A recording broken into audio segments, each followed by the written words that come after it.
Yep. All right. All right. We're gonna have a lot of stories tonight. This is good. This is good. All right. Good evening, everyone. Yeah, yeah. All right, all right. Welcome to a snapshot in hip hop featuring Angel Ibanez and friends. My name is Dr. Jarvis Watson, and I am the inaugural director of diversity, equity, and inclusion here at SVA. And my pronouns are he, him, his.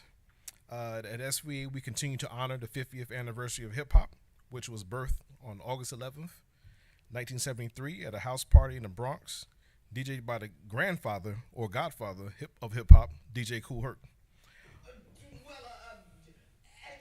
Not yet, not yet, not yet, not yet, not yet, not yet. But that was a test to see if the sound was working.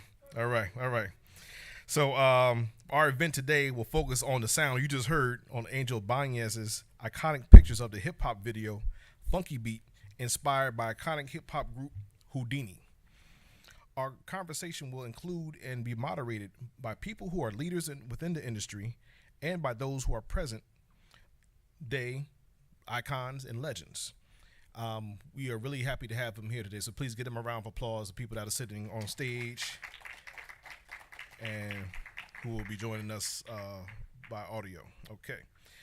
This is being recorded and streamed live by the SBA Theater and staff. And I just want to thank you, theater staff, for all you do and all you've done to help make this day possible. Much love to you all. Thank you for just making sure we have sound, video, and everything else like that. So this is great. For those that need to utilize a closed caption option, this is through Zoom as well as YouTube. So please feel free to use the closed captioning option there if you need to. Okay, good on that part. I will introduce our moderator shortly, who will also bring out the speakers and the people on the panel. But I'd like to begin with our labor acknowledgement. A labor acknowledgement is a statement that recognizes that much of the academic or economic progress and development in a geographic area or industry resulted from the unpaid labor and forced servitude of people of color. Specifically for our discussion today, descendants of those that were forced into enslaved African labor here in America. We respectfully acknowledge our debt to the enslaved people of African descent whose labor and suffering built and grew the economy and infrastructure of a nation that refused to recognize their humanity. In regard to our indigenous nations, we are standing and working on unceded lands. To note, Maine and West Side libraries reside on unceded indigenous lands, specifically the Lenape Hoking or the land of the Lenape. The main Lenape meeting place, the Kentekoing or Crossroads of Three Nations, was located near Astor Place, just blocks from SVA's present location, before their forced migrations, which began in 1626. The library at the School of Visual Arts acknowledges that colonial narratives have overpowered and often shielded mainstream recognition of the historic and continual displacement of Native people by the United States. We would also like to state that the Lenape and many other nations are still in existence and continue to thrive to this day. And now for our discussion today. In 1985, Angel, was it 85, 84, 85, 85? 85, 80, we're going to say 85. Angel was hired to take photos of a famous multi-day video shoot of Whodini's song Funky Beat. This video shoot featured a number of famous hip-hop legends, R&B artists, and directors. One of these photos was developed into one of SVA's iconic subway posters, which is currently being displayed throughout the city's subways right now. Tonight, we will revisit that week and share additional photos that have not been shared publicly. We will also hear from people that were there that day and can provide backstories behind some of the images that you will see tonight. Leading our discussion today is a friend of mine and of SVA. She has been integral in connecting School of Visual Arts and the DEI Office with the hip hop community. I would like to introduce her as our moderator for tonight's discussion. I'm going to give her some kudos right now. Reagan Summer McCoy, or I know her as Summer, is a New York City-based curator, community archivist, and arts administrator.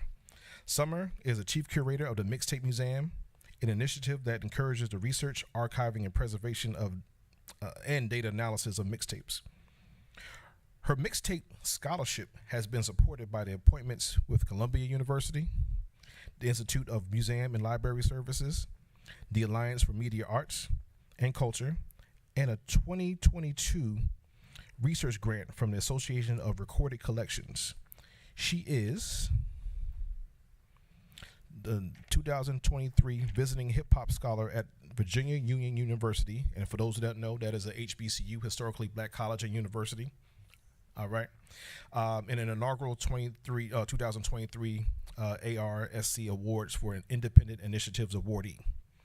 Summer consults and advises the Black Beauty Archives Museum of Pop Culture's Hip Hop Collection and Five Bikes, the hip hop trading game. She is on staff at the Brooklyn Academy of Music, where she is curating BAM's Archives Hip Hop Collection. Her most recent article, Mixtape Memories, Hip Hop Community and Culture at New York City's Mixtape Museum, appears in ARSC Journal from 2021. Find her mentioned also in the Enduring Romance of Mixtapes in the Atlantic. So, I want to hand this over to a heavy, heavy individual. Please give it up for Summer McCoy. Hello, hello. Is this thing on? Hi, SVA. Oh. Oh, you told you big time? That picture's never been seen before. I actually took that at Paradise's exhibit, his flyer exhibit, during the summer. That was amazing. Happy 50th anniversary of hip hop. There's a story behind all of this that I will quickly get into. I'm here because my childhood friend is Angel's daughter, and we met as toddlers in the Lower East Side at, I thought it was ballet class, but she just told me it was like some daycare. So we go way, way, way, way, way back. So it is with great pleasure to read Angel's bio, which I am extremely impressed about. I remember, one thing I just want to say that was funny is I remember I lived in walking distance from your house, and the one thing I would always think is like, yo, Kara's got bricks on her wall. Like, to me, that was amazing because I lived in Stuyvesant town. The walls were just like plain white. But if you lived in a Lower East Side or East Village, like a real Lower East Side building, like the character of our neighborhood, you had brick walls, and Angel still lives there, which is crazy. So, Angel is an artist, a photojournalist, storyteller, father, grandfather, and a friend who grew up in Spanish Harlem. He was born the day after his mother, and we're going to say her name, Pomposa, arrived to America from Canada. Cuba? Wow, Canada, not Canada, sorry y'all, Cuba. Angel spent his childhood speaking his native tongue to his parents while learning English and adjusting to his new life in New York City. He kept a sketchbook tucked under his arm and a pen in his back pocket at all times.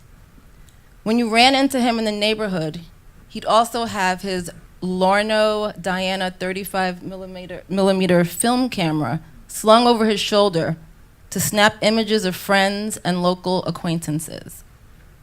Prideful of the fact that he could develop his own film, casual photography would eventually lead to celebrity portraitures, I hate that word, portraitures, from the likes of James Brown, Run DMC, Senator Ted Kennedy, author Joseph Campbell, and of course, Whodini. He would later graduate with a BA degree in illustration from the School of Visual Arts. In the 60s, he served his country, thank you for your service, the US Air Force, and by the 70s, he would reside in the Lower East Side of Manhattan's East Village, where he continues to live today. I actually live in Spanish Harlem, so this fact actually touched my heart. He was responsible for introducing the first photography therapy program, and this was at a rehabilitation center in East Harlem called Enter. And it's said he was putting cameras into the hands of people suffering from addiction and understanding that having a voice through art would give an individual agency, power, and a way to express their thoughts through the lens of a camera. That's Angel.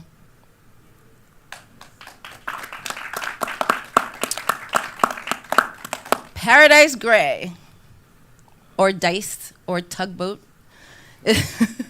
Paradise is the chief curator and of the new name, the Hip Hop Museum.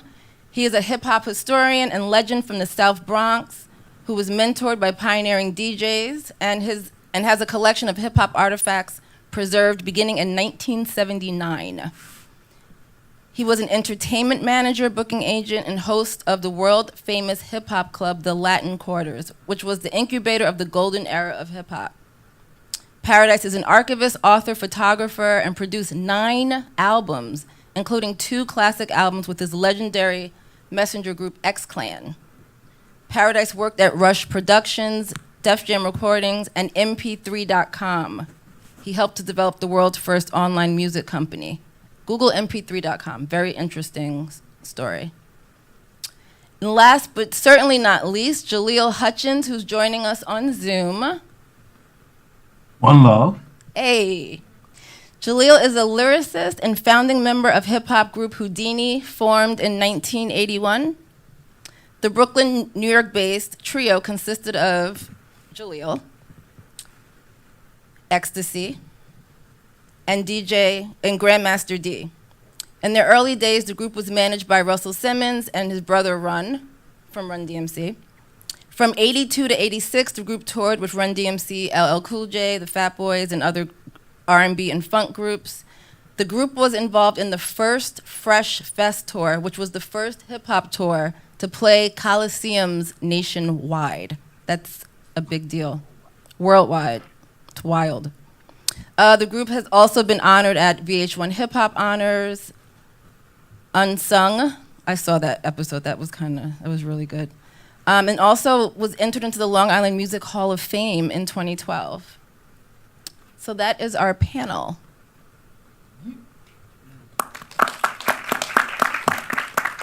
So to set the stage, we are going to play the Funky Beat video shoot. Not video shoot, the video. So we all know what we are here for. Yeah, so,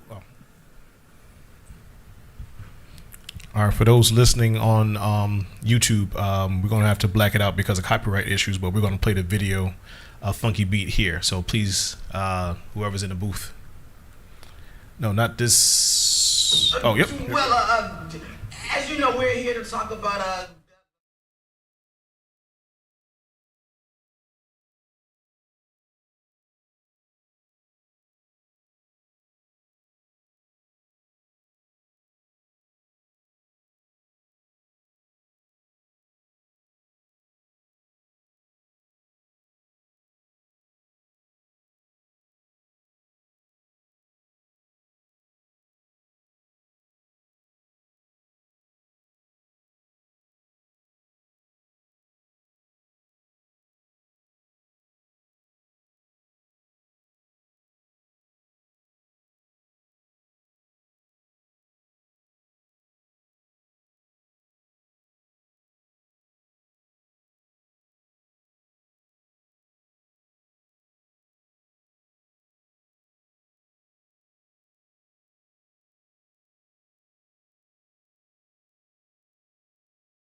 Jaleel, how do you Yes. feel watching that? I'm not crying. I'm not crying. So Funky Beat was a single on your 1986 album Back in Black, correct? And was Yes. this, can you confirm, was this produced by Larry Smith? Yes. Can you tell everyone who Larry Smith is, please? Larry Smith is what we call one of the first hip hop super producers. He produced Friends for Whodini, Freaks Come Out at Night, 5 Minutes of Funk, Big Mouth, Escape, Gotta Get Away, I'm a Hoe, One Love, Funky Beat. When we gonna get to the good part? He's also known for producing Run DMC's first album. He's also known for playing the bass and doing part production for Curtis Blow's The Breaks and Christmas Rap. He's also known for, I think it's Electric Lady by Confunction. He's also known for making Dollar Bill, Y'all by Jimmy Spice. And he's also known for making Larry Love for Grandmaster Flash. Larry Smith I read was that. hip hop's first super producer. Yep. I read that Ecstasy described him as the Quincy Jones of rap. So Yeah, rest I could say that. I could say that. Except I would give him more than Quincy Jones because he can play instruments. Quincy really can.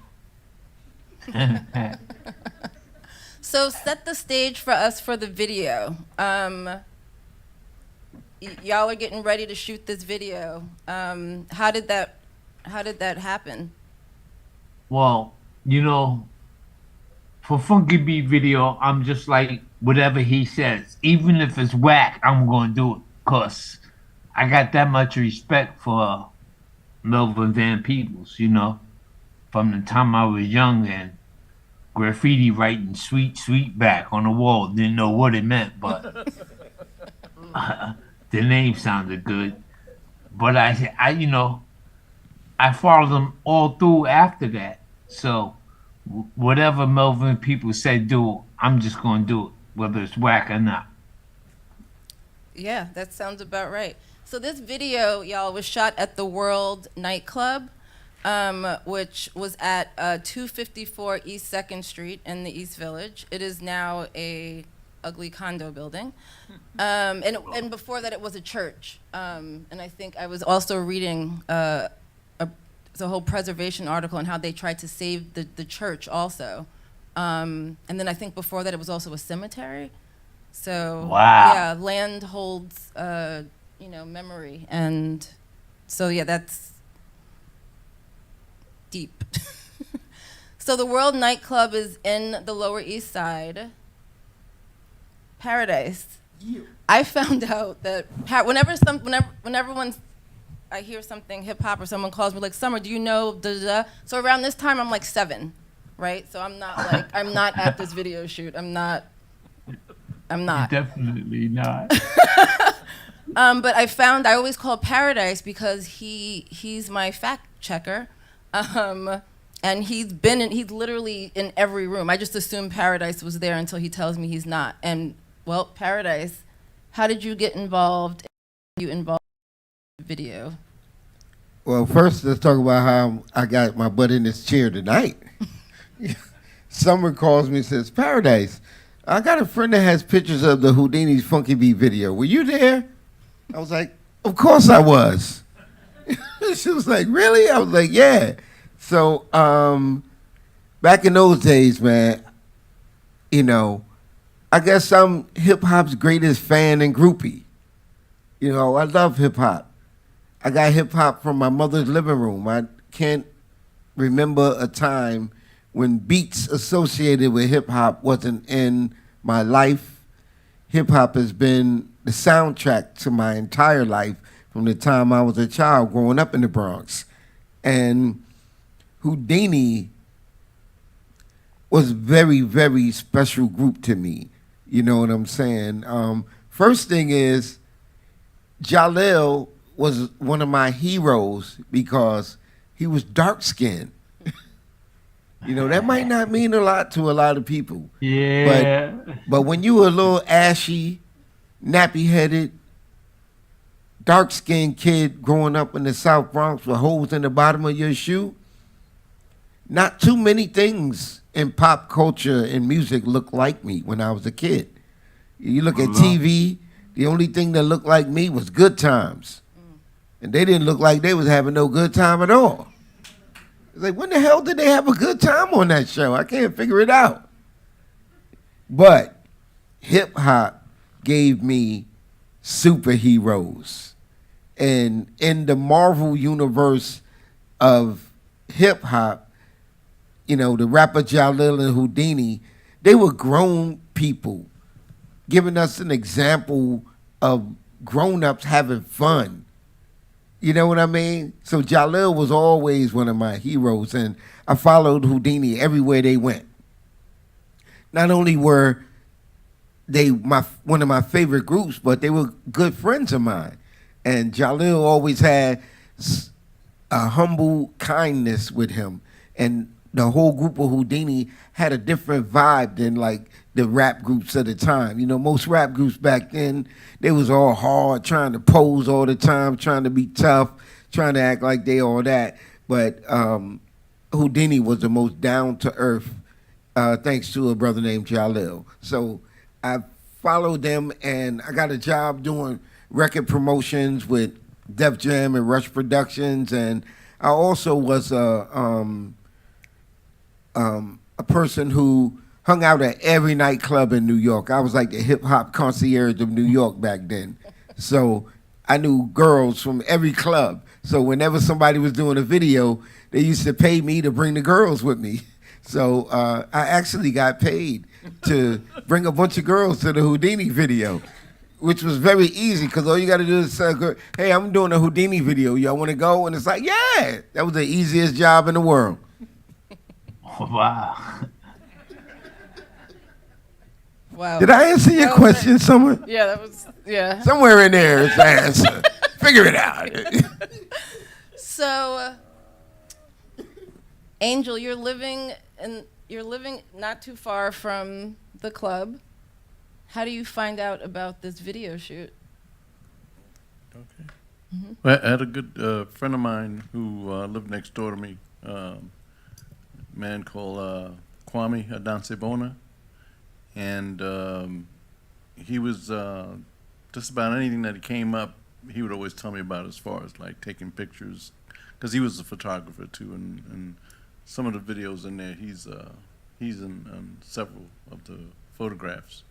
Everyone knew him, and I was fortunate in that way. So he was telling me, hey, you want to go take some pictures? He knew I had a dark room, so I would just go and take some pictures, develop them, and then go back and take some more photographs. It's a 5-day shoot, so that's why I ended up with a lot of photographs. And you're walking to the. Yeah, I'm just walking because I'm on It's 7th not far, Street. right? Wasn't And far the at all. club is on 2nd Street. 2nd Street, and I was living on 7th still. Okay. Well, let's get into a photo. Can we get the first photo up on the screen? So the Funky Beat was that first video with that all-star hip-hop cast where a lot of different hip-hop groups just came together for one video. I don't know if it was done before Funky Beat. wow. Can you name the people in this picture, Jaleel? Right there, I can barely see that Okay. right now. Just Jalil on the far left. Yep. I don't know the two. Ecstasy in the center. Yeah, I know that's Grandmaster D and Ecstasy. That's you right there, Angel? No, that- Angel's not in the picture. I'm in none of the photographs. Van Okay, that's Peebles- Melvin then. Yeah. Yep. That's Melvin, that's me, that's X and D sitting down. Right. And Lewis Johnson is the one That's who. facing. He's the one on the far right. Got you. You see how we're trying to be focused on what Melvin says. Yes, It's like sir. if he say jump, it's just like ha ha, you know. And you labeled this before the recording. So this is before the videos. You're getting prepared. Now, you're just here, like you're just walking around the club taking random pictures. Yeah, well, see, I didn't know who. I remember Van Peebles. I didn't know who Louis Johnson was, but the rap singers, I didn't know who they were. So I just kind of went wherever I felt the excitement was, wherever the energy was. And when I was sort of taking these photographs, I generally don't want to be in a position where people know that it's me being there. You know, just want to be part of the atmosphere, and I think that's what happened there. Yeah.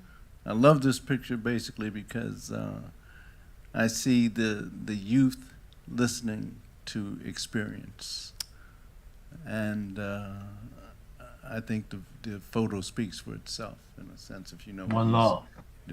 these gentlemen are, so. Wow. Wow. Okay. Let's skip to the next photo. Photo 2. So Paradise, this is the picture with Melly Mel, Scorpio, and Jaleel, who's homeboy in the white who? I have no Kamikaze. idea. B-boy kamikaze. Wow.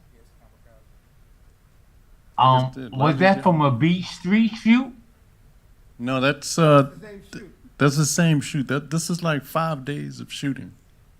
Every day there was something different happening. So I just go back and whoever was there, that's who. So that's wild, Jaleel. You were there. Paradise was there. You were there. And there's some things you don't even remember, right? Because you couldn't I be don't everywhere. believe I was there at that particular shoot. I was wondering why they're in full show garb at our video. I don't know. There were two separate videos being shot. One was in the front. Run DMC were in like the front part of this particular place, and these guys were in the back. And they were. It was almost like once one group was sort of doing their thing, then the other group was doing theirs. So I was just going back and forth in terms wow. of who was. So we Right, don't. that's Grandmaster Melly Mel and Scorpio from the Furious Five. Yep. Right. Right, and wasn't it summertime? I'm really lost in that one. Nice shot, though.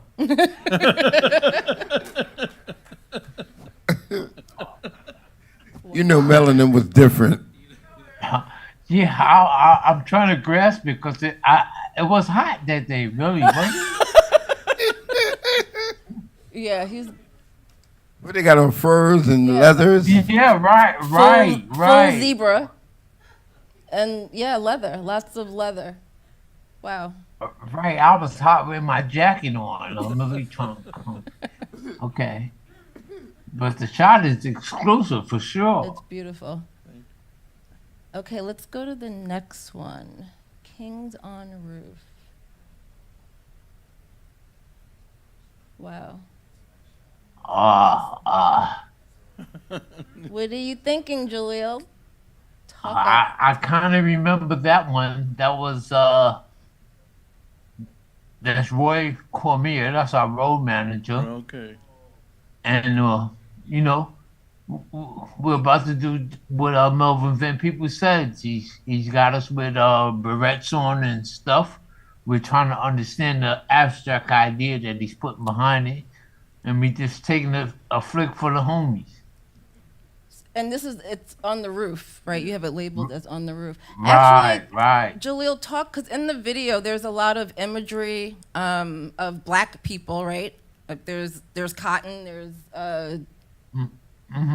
like, you know, when you're hearing it, you're like, well, what does this have to do with the video? So I think it's a similar, you know, I mean, once you watch it, you're like, I said, oh. Yeah, whatever Melvin said do, we was gonna do. I remember. So when you first saw the video, right, like the finished video, like what was your first reaction?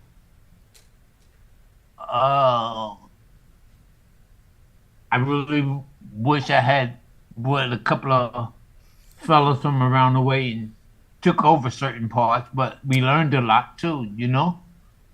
And why do you say that? Did you feel like the video was like not a representation of something that you would have? Um, just for funky beat, it just could have been, you know, in a club around the way and keep it there and everything, you know. So Yep. in Brooklyn. Yes, yes. You know, I think they played the star-studded effect more than just bring some of your homies and do the shot. You wanna say? It was very abstract for the time, but that's how Russell and them was like running through all these artsy fartsy things down in the village, and you know they were like really trying to break hip hop into pop culture, and they had like a comedian with a ventriloquist doll in the video, and then you had the Cosby kids running around, and then you had Mark Breland, the boxer, and Bobby Brown was running around. It was like Lawrence Fishburne Johnny was Simpson. there. It was like I couldn't grasp what was going on either, but I knew it was abstract too, and then I was Right. like, okay. But then if you look at like Run DMC's Rock Box, you'll understand the avant garde of the whole situation that Russell was trying to create.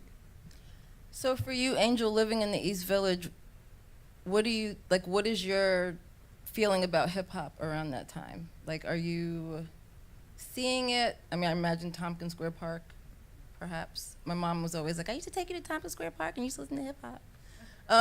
She's really proud of that. Are you seeing hip hop a lot in your in the East Village, or was this? No, like when you around this time. Yes, I guess I was. But this was maybe the first, Yeah. yo, it's here. Hip hop is here. Yeah. Okay.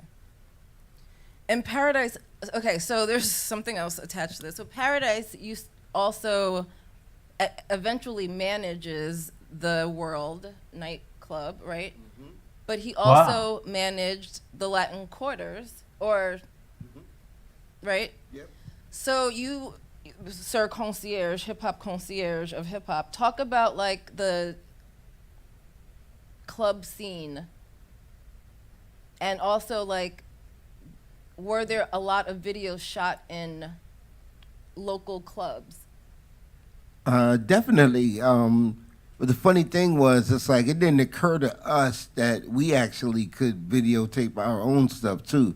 Video footage was so rare back then. If I could go back in time with an iPhone, I'd be a zillionaire.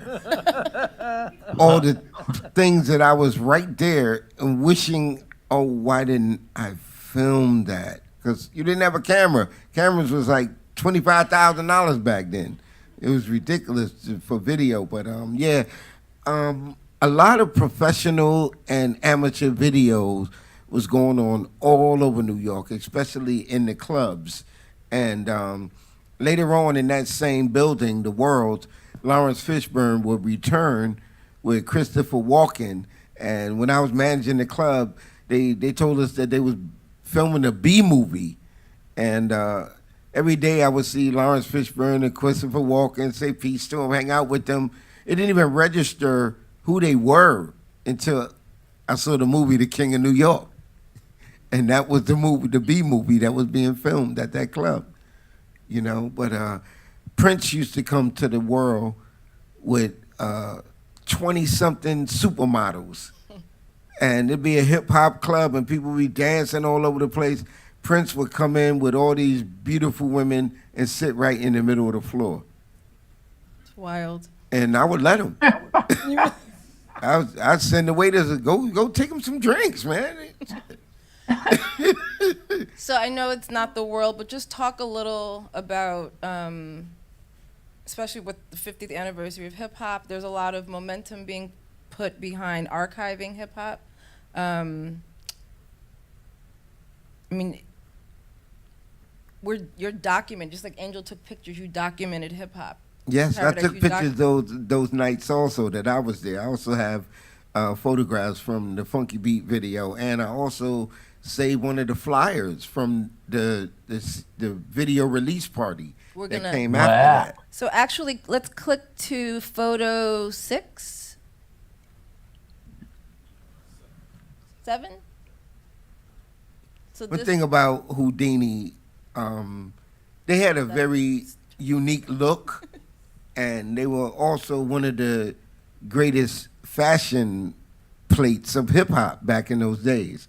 You know what I mean? And it just brought a whole lot of grown up energy to hip hop, seriousness to hip hop. It still had a youthful energy and fun also. You know, Whodini was like the whole package, you know? So when you went to a Whodini party, you had fun, you know? so Did, this, did you show the flyer? yeah. So the flyer it says extra at the top. The Daily Tribune, Whodini's Funky Beat smash hit. Whodini rocks the music world again. So what was this image used for? The one that had extra on the top. That was Basically, you know, trying to intro. once again, you know, market like back in the day, you know, the headlines of that extra, read all about it, right. you know. And that's Right, And that's if you on- listen to the beginning of the record, Right. Ecstasy kind of speaking in those terms. So they would just Exactly. go ahead. Can you go to photo 6? Whatever the other one is. The sideways one. Okay. This one says Furious Films presents the Funky Beat Bash of the Year, starring Jive Recording Artists. Now it says Jive Recording Artists. Yeah. That's the record label's called Jive. So you Yeah, weren't that was signed. Jive RCA. Got it. So you weren't signed to Def Jam. No, You were just Oh, you no. were managed by. Rush Productions. Russell Simmons. Got it. Okay. So starring Jive Recording Artist Whodini, and the newest video Funky Beat, directed by Melvin Van Peebles, from the forthcoming album Back in the Black. Oh, so April 17th, 1986. Yep. So yeah, it still Wow. would have been a little too hot for all that leather and zebra. And this is at the Saint, 233 Yeah. East 6th Street. Yo, Jalil and them killed me with this party too. They did. You know how Jay-Z brought out Michael Jackson at Summer Jam? That night while Whodini was performing on stage, they brought out Stevie Wonder. What? I was like, okay, Stevie Wonder's on stage dancing with Whodini. Wait, Okay. Jaleel, explain. It was like in the middle of the show, Russell and them stopped the show, and they came out on stage with all these big, giant platinum plaques that Whodini had got awarded, and Stevie Wonder came walking out with a bunch of platinum plaques and from the RIAA and presented them to Whodini that night. Jaleel, how did you feel? I'm trying to think where we were at. Was this at the It was Saint? at the Saint. So this, I That don't- was the same. I thought it was the Palladium. That one too. Okay. the Palladium was the You know, first I- club I ever snuck into, by the way. But the Saint, Seems- that was your video party night. Okay, I don't remember everything, you know? It's all good. This is why archiving hip hop is important, so we have receipts. But I also Hey, think no doubt. Yeah. No doubt with that. Paradise just had a flyer exhibit along with Pete Nice. Shout out to Pete Nice, who's also a curator at the Hip Hop Museum and also former member of Third Base. And he's also a collector and an archivist. And him and Paradise have been doing some really interesting work with flyers and mixtapes. So Paradise, just to cement the idea of the importance of keeping these documents, and then also bringing people in the room like Jaleel, like Angel, like you, who can identify them. Just tell us a little bit about, and then also give me that quote about what you said about like flyers are. Basically, Yeah, that whole yeah. thing. I say that flyers are the receipts of hip hop. You know what I'm Yeah. saying? They also freeze the time so that we can see, okay, who's on these flyers, who's doing what, who's the promoters. You know what I'm saying? What's the clubs that's hot? How much are people being charged to get in? You know what I'm saying? It's a lot of residual information on them also. A lot of cultural references. Some flyers that I have from the Bronx, at the bottom of the flyer say, B-boys stay home. Why? Because there was house parties, and the elders that we got hip-hop from, a lot of them, they wasn't with the transition. They were comfortable, you know, with the DJ Hollywood version of hip-hop.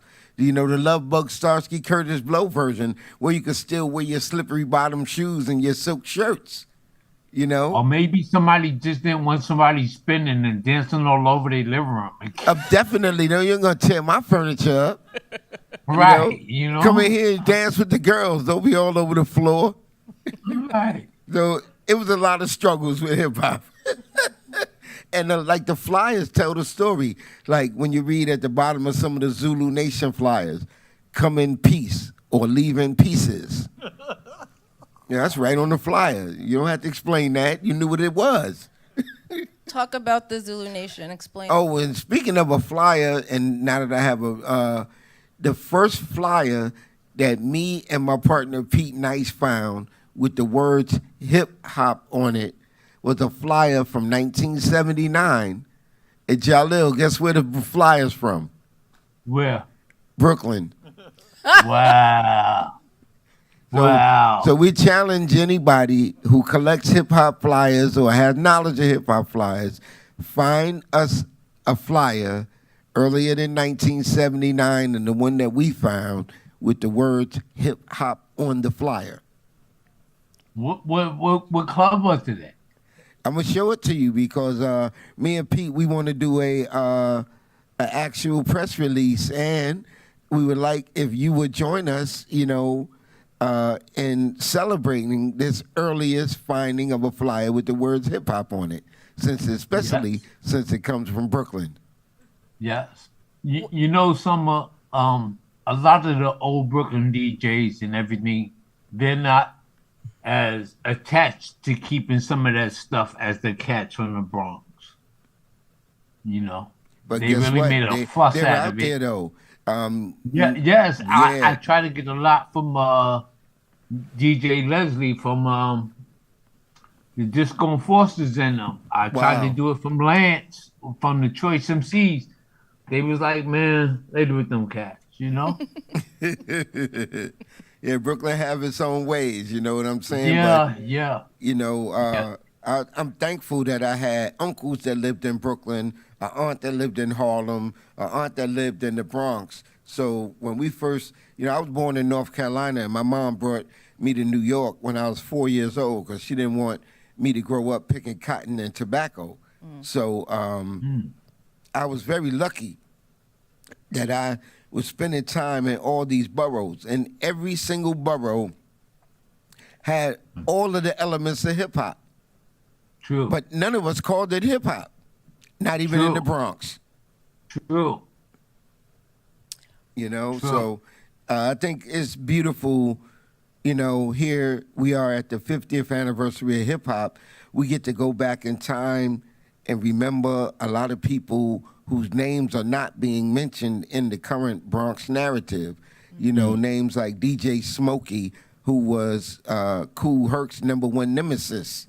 You know, people like Grandmaster Flowers, the first Grandmaster of hip hop from Brooklyn. First. You know, Maboya, you know, names that never Yes. get mentioned. Pete DJ Jones, you Oh, know, man. Hollywood needs to be mentioned more. Disco King Yeah. Mario needs to be mentioned more. And there are hundreds and hundreds of DJs in Brooklyn, Queens, Manhattan, Long Island, and the Bronx who really, their legacies have not been told and preserved. And I'm grateful to Cool DJ Herc, to Grandmaster Flash, and to the Zulu Nation for helping to popularize, you know, the DJ culture that transitioned into hip hop.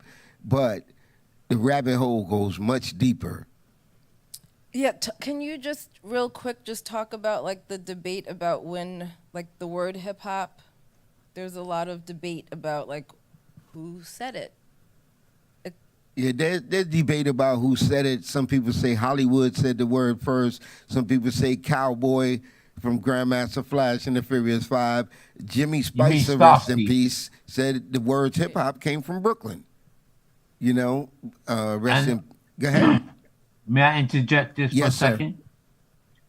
Yeah. And you know as well, the last poet said it That's exactly where I was going to go, in their album, The Black Soldier. which is the first time hip and hop was used in the same sentence or phrase. Exactly. And really, like the energy behind that, how mystical is it? How like, I don't even know what to call it, to say that they would actually be responsible for the first words of hip hop being spoken, You and know? they're the last poets. Yep. And actually, I sampled it on X Clan's Tribal Jam, you know, and basically it makes sense. If Cowboy said the words hip hop over and over at a jam because his cousin was going to the military, then it makes Right. sense that he would be saying that in a military cadence. And that's exactly the cadence that the last poet used. And actually, Busy Bee was there to verify that. And if we listen further on in the record, it actually says a rhyme that Busy Bee used. Wow. I don't know what I've been told. Eskimo Coochie is mighty cold. Absolutely. That comes from the last poet. You see what I'm saying? Which is why we do ourselves, our ancestors, and our elders a great disservice when we say that hip hop was created in the Bronx in 1973 and that it was created from nothing. Nothing could be further from the truth. All of the elements of hip hop predate hip hop by thousands of years. These hip hop, what we call hip hop, is nothing more than Afro-indigenous culture that is ancient. And we do a disservice when we say that it was created in 73 from nothing. Then how do we explain Muhammad Ali? How do we explain, you know, H. Rap Brown, El Hajj El Malik El Shabazz, and all the great orators from Africa known as griots? You know, how do you explain Pigmeat Malcolm and Moms Mabley? How do you explain Amiri Baraka and the Black Arts Movement, Sonia Sanchez? You know, we need to uphold James Brown, George Clinton, Sly and the Family Stone, and all the greats that Gary came Bird, before Hank us. Span, You know, Frankie Crocker. period. You know, all those great rhymers and MCs, masters, true masters of ceremony. You know, we got to give them credit in order for us to truly commemorate hip hop in the real way. We have to understand that we always had hip hop, and every generation of young people remix it to their liking. Yep. So let's go back. I think we were on let's go to photo 4, Epic Group. I don't think, oh yeah. Wow. Tell Wow. us. Yeah. Angel, this is, Yes. where Wow. is this picture? Do you remember where this picture, like in the club this was taken?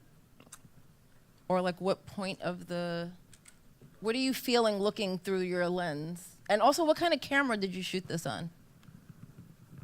I forget, actually. I think I had a Pentax. Yeah, 50 millimeter. But this was cool because everyone kept sort of coming together in this small, well, not a small group, but this group, and it was just, to me, it was just interesting to get them all in one area. I mean, they were just all, because there were other photographers there also. So that's one of the reasons they're not looking at me. And that's good. I was kind of fortunate with these particular photographs and the people that were there. So I was very fortunate. Let me Jaleel, do you get recognize that all these going faces? first. You know. Yes, I could. I just want to ask one thing because you might be seeing it bigger than me. Paradise on the left-hand side in the front under Jam Master Jay. Is that Run? Yes. Wow, he had to leave early because he didn't get a shot in the video. Wow. Well, we They got were this there, picture but they thanks had to to leave Angel. early. Wow. Remember, this Yeah, was like I see. just 5 days of shooting now. You know, they came at different times, and being that it wasn't, there were a Wow. lot of the different stars that came together to actually help in the audience. So sometimes, See, I don't know if we were there 5 days. I think we were there just about two. Two. Absolutely. So you missed, I mean, thank you, Angel, for capturing Yes, this yes, the indeed. B-roll. I was fortunate. I Yes, was very indeed. fortunate. Yep. Is this Cheryl Lee Ralph in the back? Wow. I mean, I'm not even sure if I'm, Is Donnie Simpson in there too? yes. Yeah, he's- Donnie Simpson was Donnie there, and Simpson. Jermaine Stewart was there. Yeah, I'm seeing Jermaine Stewart. Bobby Brown. Yeah. Scorpio was in there to the far right. Yes. Who's the gentleman with the flowery suit? In color, it's like pink and green and In the He's front? video, Yeah. next to Run. Yeah. Oh, what's the He's guy's got short name? locks in Is his it hair. Bernard Wright? Right. Yeah, you're exactly right. That's Bernard Wright. Wow. Who do you love, girl? I'm in love with you. Right. Oh, you should. And the blind guy said that. And the blind guy said that. Wow, wait. You used to freak me. Oh, my God. Oh, my God. Wow. You just Word. freaked me. Oh, and something I forgot. When you asked me what other videos was filmed in that spot too, Run DMC returned back to the world at a later date and filmed Tougher Than Leather at the World. Wow. Gotcha. Wow. Gotcha. You know what? At a time when we were coming in there, we were so busy that, Yep. that's why we would just tell us what to do. We were so busy running the road and doing different things. It also happened with One Love. We just took a break off and tell us what to do. We here and let's get it done. So as I gotta recapture the moment, and especially when I'm seeing these pictures I forgot anything about. Yes. We've got Angel, take my wife, please. Let me have that picture.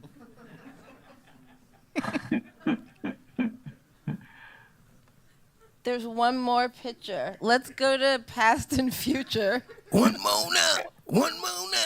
This is wild. Angel. This. Class. And how close are you really? Oh no, I'm really. These were the. Classic. Yeah, again, this is probably another example of youth speaking to experience and speaking to one of the elders, especially Van Peebles. Some of the images are hard to verbally explain, but generally, like when I photograph things, I don't want them to have words to them. A picture is worth 1,000 words. That one is for sure.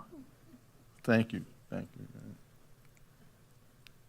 Because the main thing was that they were just having such a great time. That was the whole thing. Was the atmosphere was phenomenal. So it was almost like I couldn't do anything wrong that day. I don't know what you want to call it, spiritually or creatively, but there was, and then plus the people, it was the culture. Very powerful stuff. So you couldn't go wrong. What else are you shooting around this time? On Do you consider yourself a photographer, or are you a professional, or are you still? Now, I was doing a lot of community stuff, so during this time, I was fortunate enough to have some. I did a five-day shoot with I don't know if people heard of Dick Gregory. Heck yeah. So I was able to Another rap icon. yeah, a super rap icon, and I was fortunate enough to just be around him and be near him because I had heard about him for so long. So when they asked me to do some pictures of Gregory, I mean, I jumped at it. It wasn't even about, I mean, the payment was more just being near him, being around him. That was, so I got a ton of images of him. So that was pretty cool. He was the first black man to run for president, wasn't he? Yeah, I think so. I believe so. I think so.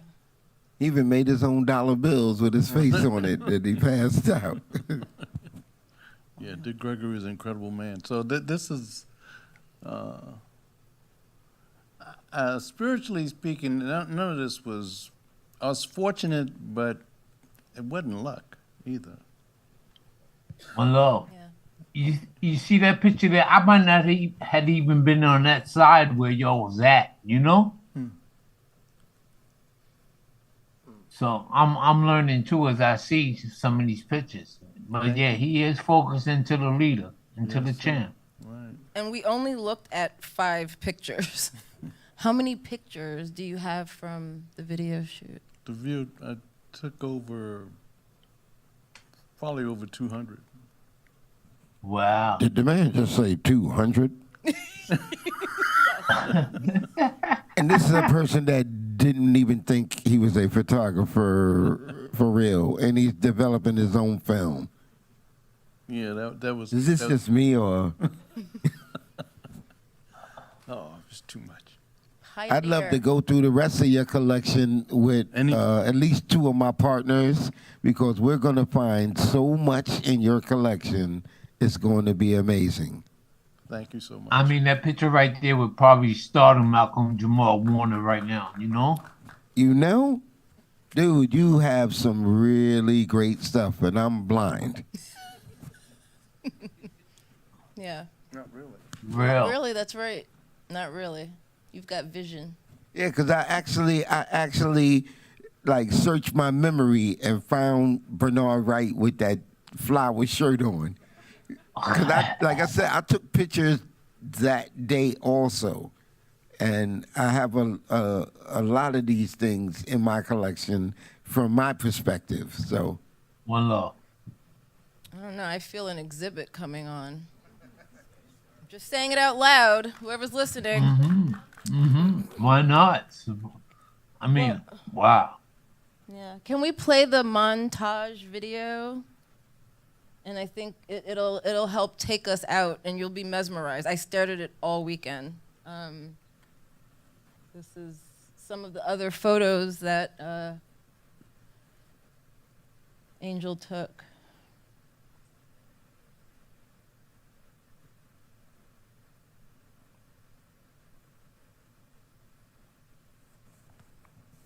That photo.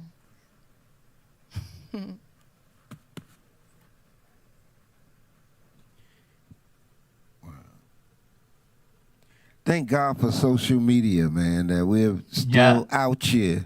You know, that me and Jalil are still able to be here for a time such as now, for us to be here for all of these things to come 360 and come together. You know what I'm saying? It's a great time.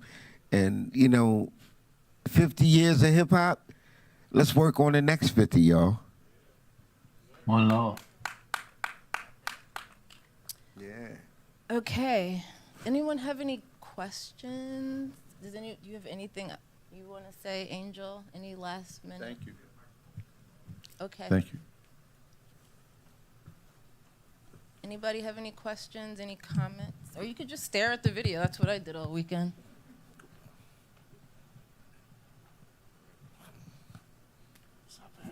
Nobody had much to say. Then I would like to say a I few have a things. question. Perfect. Actually, Speak it's up personal. now. My first question, you said you came to New York when you were 4 years old. From what part of North Carolina? Little I remember that Washington. shot. I know Little Washington. Little Washington, North Carolina. I actually know Little Washington. I got cousins there. I'm a Tar Heel.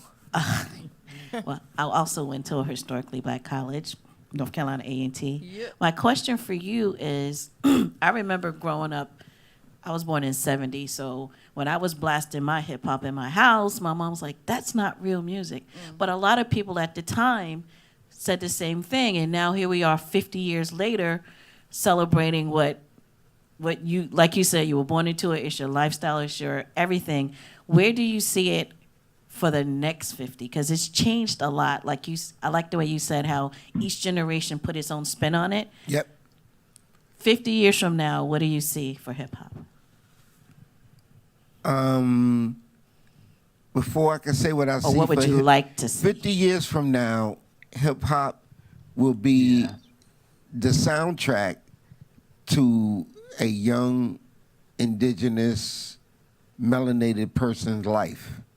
And maybe even more so 50 more years from now, that the rest of humanity will have caught up with us.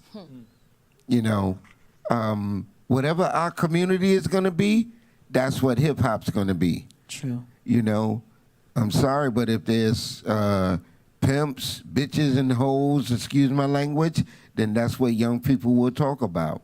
If there's opportunities and intelligence and adventure, then that's what young people will talk about. You know, hopefully our filter system will have developed better like it has.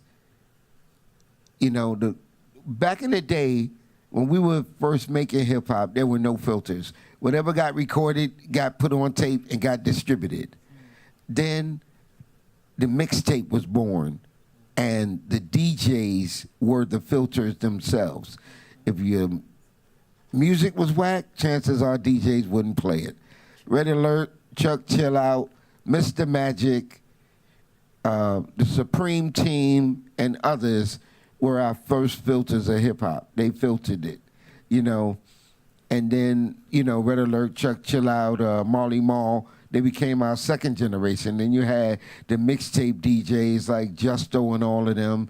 You know, then you had Kid Capri, you had Brucey B, you had all of these people who filtered our experiences.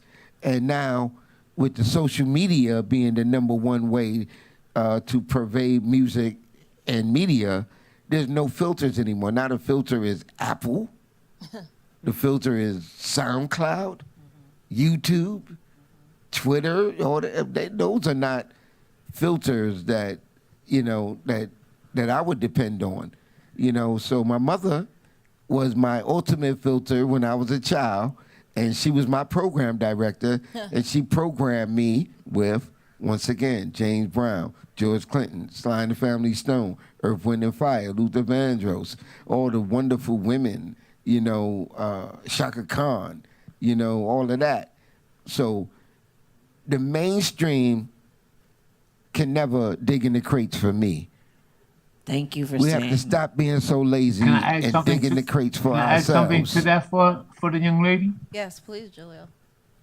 I really come from working on radio with Mr. Magic at WHBI. He was in a small pirate radio station. Yep. The first one to have his own hip hop station.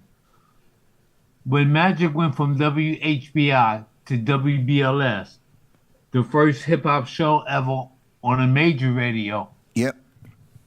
I was answering the phones for him, and people constantly called up there and asked why those boys always saying their name in the record. Why every time the hip hop gets a hit, it's always somebody else's record. It was always a hit. That ain't real music. Blah, blah, blah. So when we developed Whodini, we really were answering all those questions. We didn't sample other people's music. We had live instruments, mixed them with music. We made it all from ourselves. We went through the same hassle that the next man would go through. And we didn't say our name a lot. And we didn't talk about ourselves a lot. We put it into stories. So I do classify us as one of the reasons why hip hop got to grow up, from songs like Friends and Freaks Come Out of the Night, as well as the One Love. Definitely agree with that. Wow. One Love. So I know what she's talking about, but Yep. those very questions and statements was actually what helped formulate Whodini. Yep.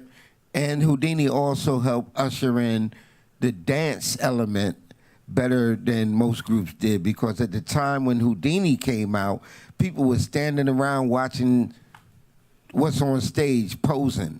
People was wallflowers. They wasn't dancing anymore. And Whodini started bringing out Cliff Love and Dr. Ice and the Kango Kid. And eventually they brought out a young Jermaine Dupri, as a dancer. Indeed. And Indeed. Whodini kept the dance element in hip hop alive, and they bridged the gap between b-boying and the dancing that was later done at the Latin Quarter by Queen Latifah, Heavy D and the Boys, Big Daddy Kane, Salt and Pepper, Kid and Play. All of those dances All that comes from were us. pioneered from the dance groups that Whodini took on tour with them. And the Latin Quarter was just a continuation of that vibe that never would have been able to exist without the bridge called Whodini. Wow. Quincy Jones once said, people come see you live, they heard your record, what else you got for them? So it was part of that theory, Yep. It was adding something Right. to us live that you didn't get on the record. Yeah, So- before Whodini, all you needed was 2 turntables, 2 microphones, and a hype man. And they changed the face of hip hop and turned it into real entertainment by bringing forth that dance element that was missing since b-boying had actually kind of played out in the USA. True that too. And if you ever seen Whodini in an arena, man, I challenge everybody to go look at the Freaks Come Out at Night video and imagine that coming from its humble beginnings in the streets of New York. It's crazy. My Lord. Any more questions? Yes, we have the microphone. Please feel free. I feel like the voice of God just came down like, hello. Please feel free. This is hip hop history right here. Unfiltered. Yeah, I got a question for Angel. What is your favorite medium of art? Is it like sculpting? Is it photography? Is it drawing? Or any other one that I might not have mentioned? Is that Jamil? Yep, you. Oh, man. you would know that. Talking to the mic, please. Oh, Be yeah, closer to the mic. I draw all the time, so my sketches, in a sense, I take photographs to where I sketch. So it's kind of hard to explain that, but sketching is almost like, if you don't really think about it, it works from more or less from your hand to your eye, from your eye to your hand. You don't think about it.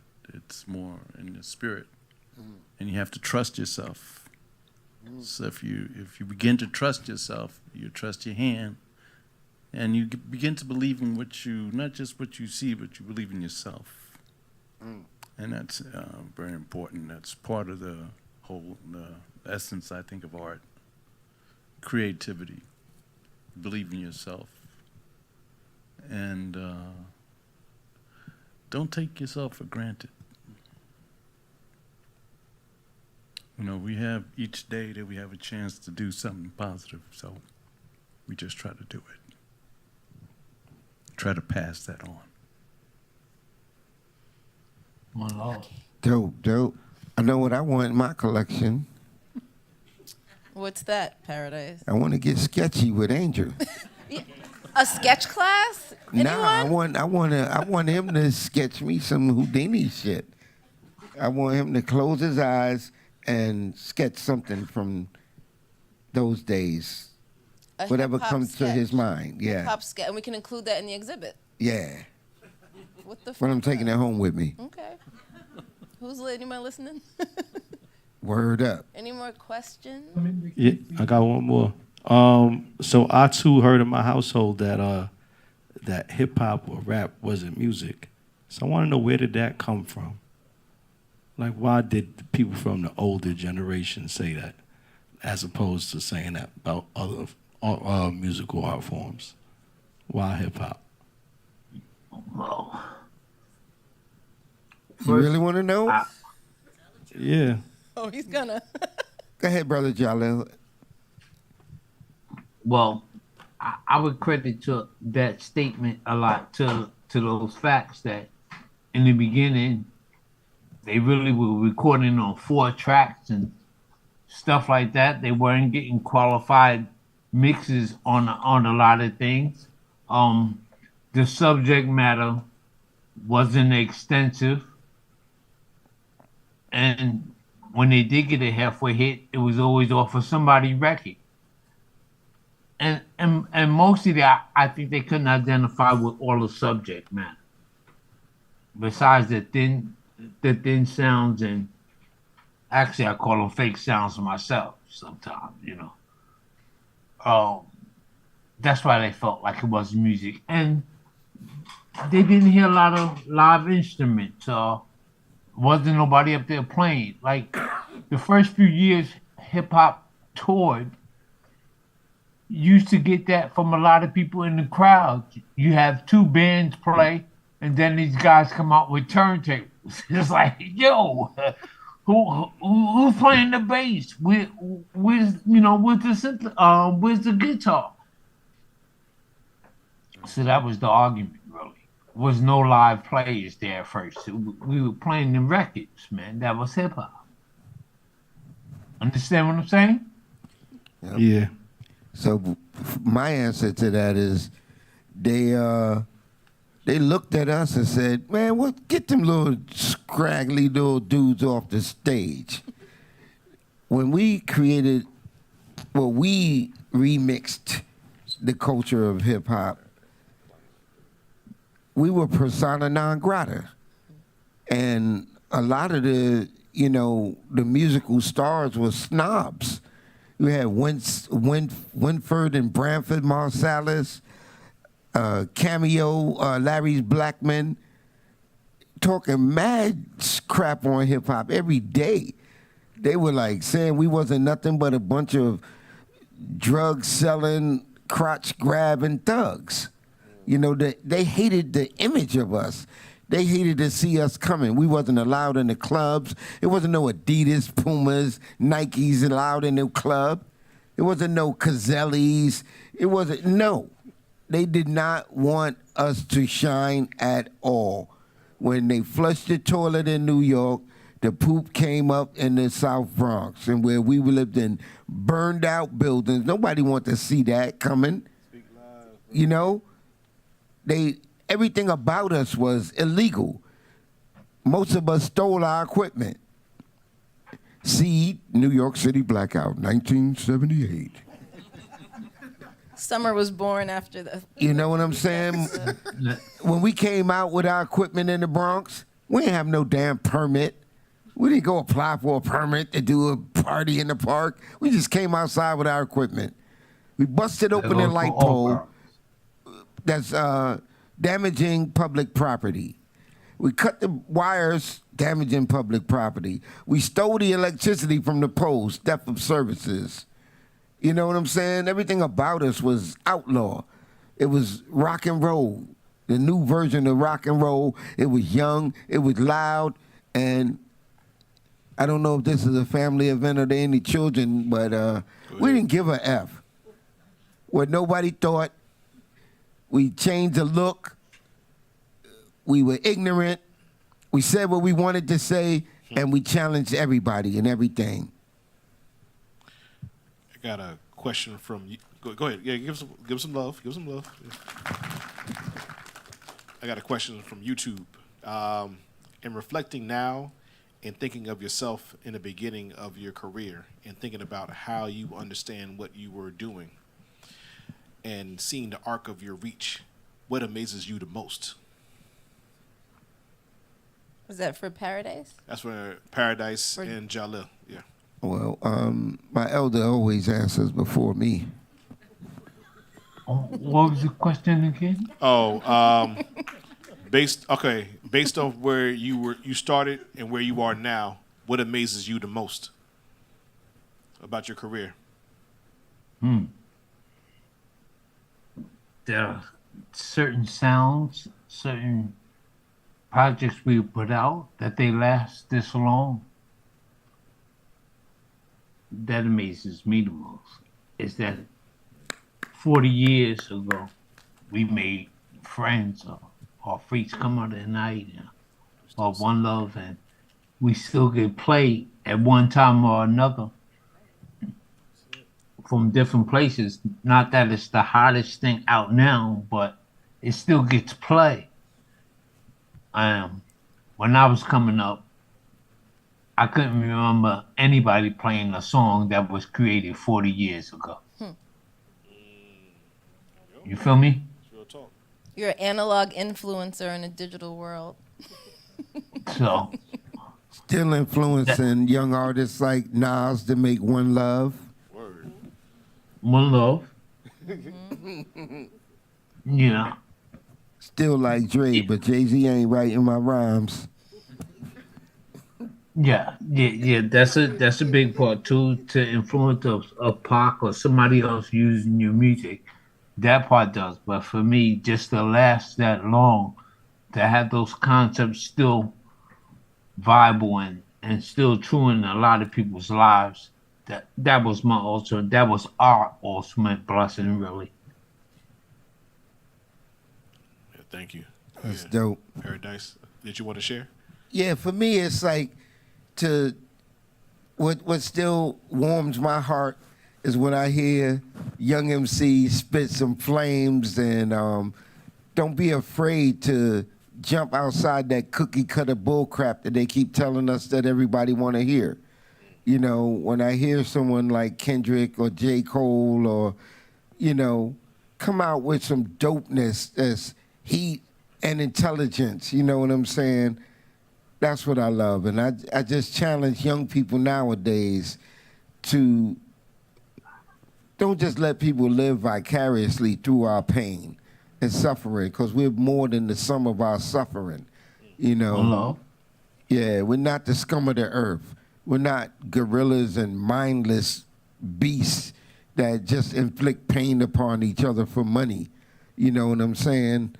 I'm very, very happy when I hear female MCs, even from Europe, spitting hot flames. I love listening to young MCs like Ice Spice. Just don't care what nobody think. It just cut open and just say what's vibing inside them. And understand also that a lot of times when young people are spitting their rhymes, sometimes it's a cry from the mountaintop. They say, yo, this is what's going on. Don't y'all see it? Like, somebody come do something about this shit. But I always look forward to hearing something new and something exciting from young people that's unexpected and incredibly dope. That's the thing I think I miss most about hip hop. There was a time where the next guy that was the best guy for the next year hadn't came out yet. There was something new that had dominated the game every year for like 20 years. You were actually focused in on who's going to make the next new beat. Who's going to be the next new cat. Is it Milk is Chillin'? Is it, the James? Is it Black Cop? The variety has sunk underwater. only Now, because of at the times filters, it is though. That's because of the stuff is. I guarantee you, the stuff that we like and we seek is out there. But the people, like back in the day, if somebody wanted to get what we was doing, they had to come to us and ask us what was dope, what's depth, what's happening. Now they tell us what's dope. That's why it's whack. I can get with that. I can get with that song. The only thing that we don't have now that we had back in the day is each other. That's the best part. Now that I agree with. Yeah. Anybody got any additional questions? We got some hip hop legend, and they dropping some really great wisdom for everyone to hear. There's people on YouTube watching. There's people here in the crowd. So please feel if there's a question that you need to ask, please feel free. Oh, you got about 3, brother. That's good, man. No, that's all good. Yeah. You know what you just said right there actually shows, like in that picture when he showed that big group picture, it's like everybody had a genuine look on their face. It was like nobody was really, even if they wasn't smiling, they weren't mean mugging. It was more to it. It was love that was in the air in that picture, man. It was in the air. Look at that guy's face right there.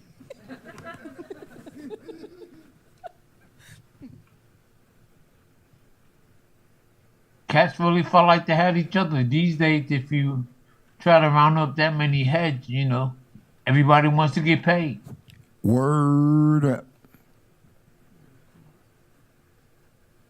That's love right there. And another man shoot, that's love. So I agree with that. The game was changed to separate us right now. Yep. Ain't even no rap groups anymore. We And- can't even get along long enough to have a 2-man rap group popular. Yes, indeed. Let alone Wu-Tang. Like, huh? No. And that goes for bands too. They destroyed the bands. And we had the best of bands. Yeah, for sure. We had the best of bands. It's kind of hard to really recognize. You'll never see another Commodores or Ohio players or, you know, Earth, Wind, and Fire. Earth, Wind, and Fire, and Parliament. You know, JBs. we'll never have that again. Yeah, shout out to the Motown sound, the Stack sound. We had so many great catalogs of elders to lean on, to teach us things. And they put all the messages in the music. And I salute Whodini because, you know, Whodini gave me a lot of vibes like I used to get from listening to Marvin Gaye music. My love. It's a lesson in it, you know? Well, you know, I was writing wise and song wise. I was trying to be true to our form as close as possible, but I was also trying to make Smokey Robinson and Curtis Mayfield say, "I like that stuff."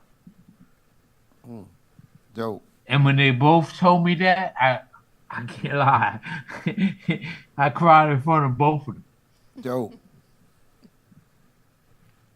Hey, circling back to the message being in the music, since our history on this continent, like the music has been like the way we spread messages, even gave warnings, even sometimes like on a military strategy, like this is the drum, doom, doom, doom, doom, doom. That means the enemy's coming or whatever, right? I don't know if it's a statement or a question. I seen the movie They Clone Tyrone, and there's like a scene in it where they start playing like the aggressive music and the guys start fighting and beating each other up, and then they start playing the soft music and they start hugging. Is it possible that somehow, some way, the music has been kind of grabbed a hold of and used as a weapon against us, so that way we start getting brainwashed by hearing for 2 decades, hey, fuck that, you know, all that stuff. So that way it just gets drilled in our head. So that way we play it out in our actual lives. Has it been weaponized against us? like you said, you don't know if that's a statement or a question, but definitely it's been used as a weapon against us. You know what I'm saying? Absolutely, no doubt about it.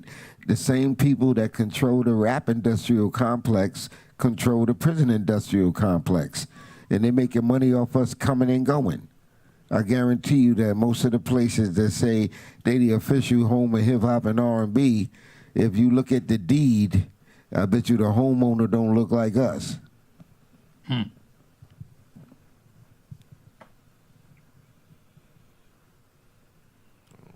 Oh, I don't know. Yeah, I don't know, Jalil, you wanted to add in? It's great It's to have all evident, of you really, here. you know, and it comes from they couldn't make another Run DMC. They couldn't make another Public Enemy. They couldn't make another Rakim.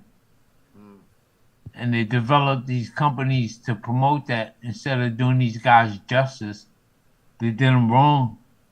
So when these guys left, they got stuck with not having that audience or somebody to fill those shoes. So now they make music just from one category. So we got a whole bunch of cookie cutters instead of the variety that music is. Yeah, it's formed against us these days. I believe that a lot. The tempo. You can make music that's sexual, and they stay there. Doug Fresh showed me one time. He said he was in this young club, and they was cool. He said, "Watch me speed the music up and watch the MD out."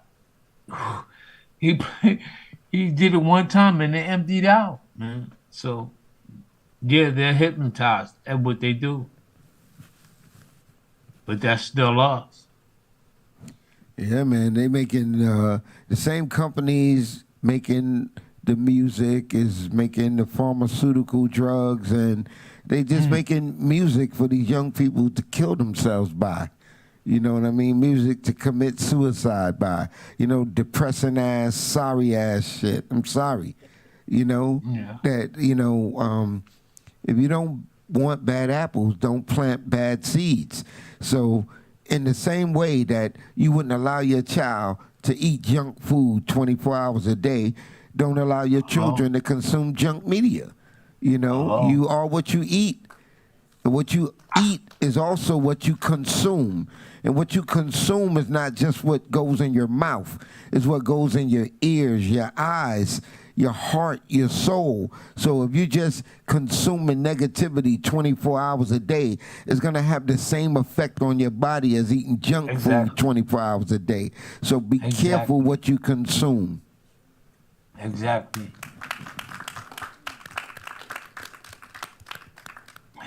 It's hard to have fun when you just listen to 30 records talking about killing somebody, huh? You know? I don't want to beat up on them, but yeah, that's the reality. For sure. And that's like, once again, that's not a condemnation of young people.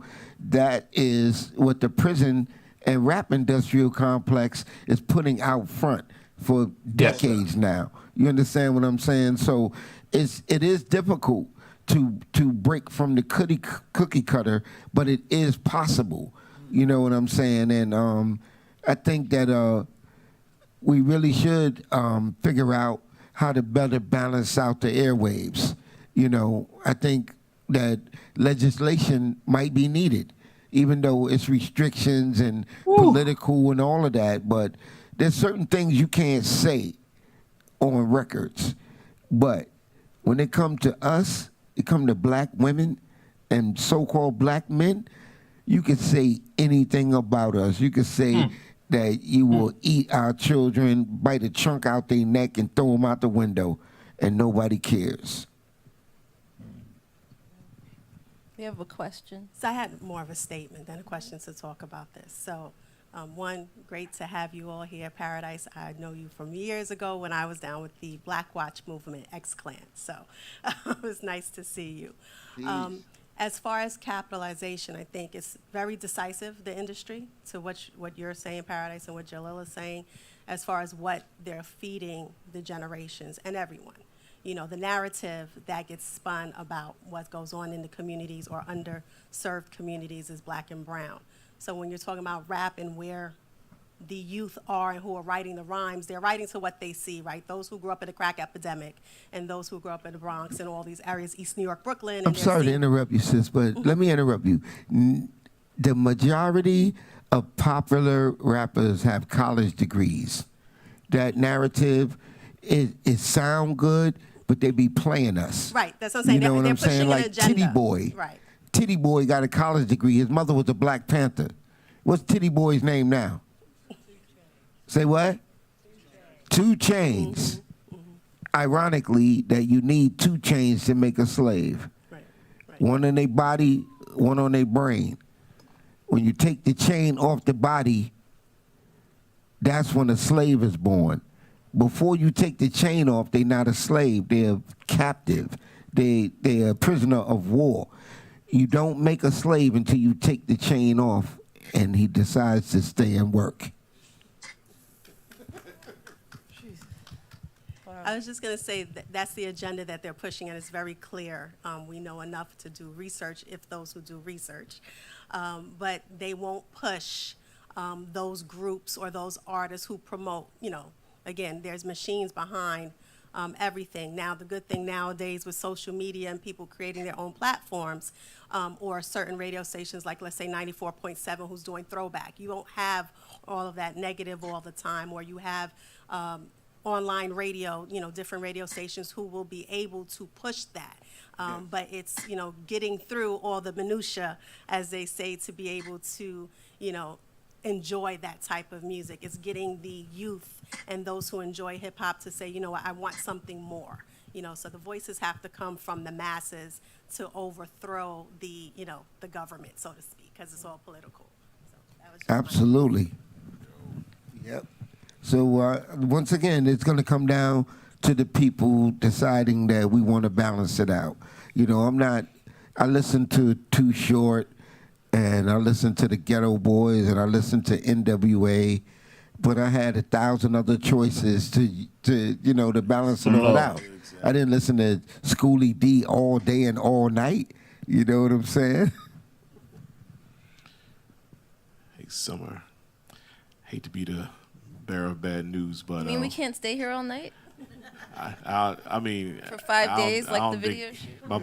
my budget's gonna allow me to pay for these camera folks and everybody else in who are doing an excellent job. Thank you all for making this live and direct, and thank you for connecting us with the rapper Jalil, who is in the South right now, joining us right now. So this is really a special moment. So, Summer, I'm not sure how you want to close it out, but yeah. Angel? Want to close it out? Yeah, respect to the OGs, yeah. Well, thank you for being here. Yeah. Thank you for Thank preserving you the for culture. giving us a reason to be here. Yeah, man. Real. Yeah, so what I will do... you hold this? I'm sorry. And thank you to Jarvis. Jarvis. Jarvis. And Reagan. And Reagan. And Brenda.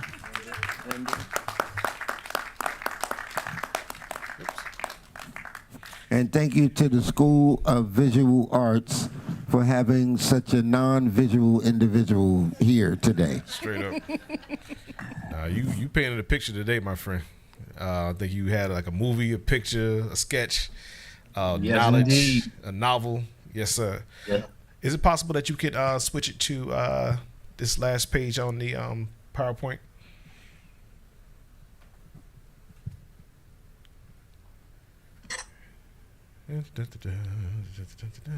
I want to thank for those that joined us on YouTube and live, and those who took the time out this evening to come in person.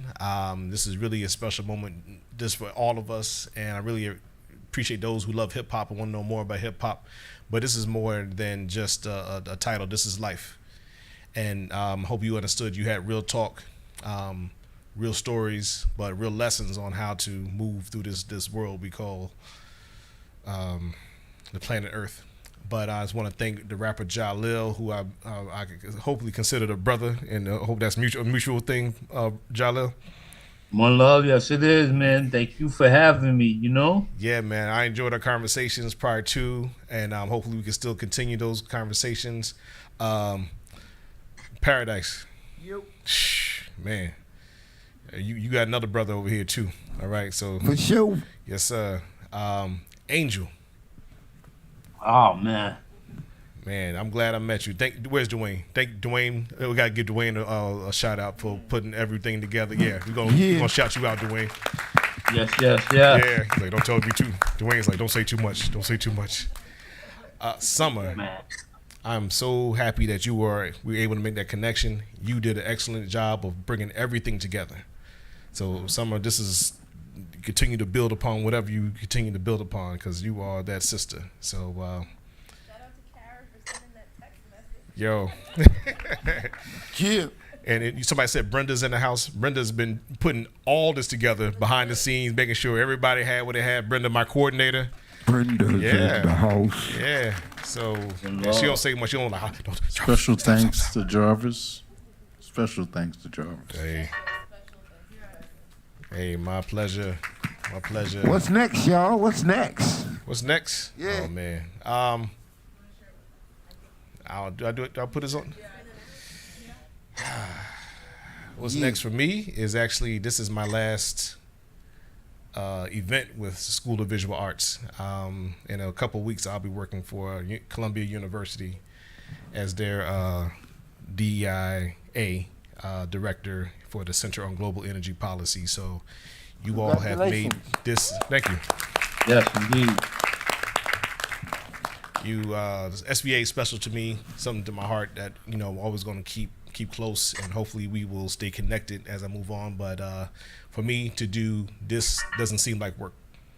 This seems like a calling, seems like my passion, and I'm honored to be where I am right now. So I just could hopefully continue to do these things at Columbia, but also we don't need an institution to have a chat like this. So we gonna make things work. So, but thank you to the SVA staff in this SVA theater, and thank you all for being with us tonight. Make it home safe.